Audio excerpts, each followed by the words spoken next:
কোনো মহিলার দুনিয়ায় দুইটি বিয়ে হলে জান্নাতে কোন স্বামীর সাথে থাকবে? চমৎকার একটি প্রশ্ন। দুই রকম বর্ণনা পাওয়া যায়, বিশেষ করে একটা বর্ণনা অনেকেই জানে না। দেখেন, নবীজির স্ত্রী উম্মে সালামা রাদিয়াল্লাহু তাআলা আনহা তিনিও একবার এই প্রশ্নটা করেছিল।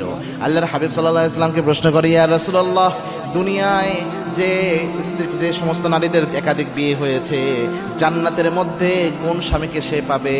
আল্লাহর হাবিব সাল্লাল্লাহু আলাইহি ওয়াসাল্লাম এক বর্ণনায় বলেছেন যে যেই স্বামী দুনিয়ায় স্ত্রীর সাথে সবচেয়ে উত্তম আচরণ করেছে, জান্নাতে ওই স্বামীকে সে পাবে। জান্নাতে ওই স্বামীকে পাবে যেই স্বামী অনেক উত্তম আচরণ করেছে স্ত্রীর সাথে। সুবহানাল্লাহি বিহামদি। চিন্তা করেছেন স্ত্রীর সাথে উত্তম আচরণের গুরুত্ব কতটুকু? এটা হচ্ছে একটা বর্ণনা। আরেক বর্ণনা এরকম এসেছে যে শেষ যে স্বামীটা থাকবে ওই স্বামীটা জান্নাতে সে পাবে। তো দুই রকম বর্ণায় পাওয়া যায়, তবে এটা বর্ণনার ব্যাপারে দুর্বলতা আছে।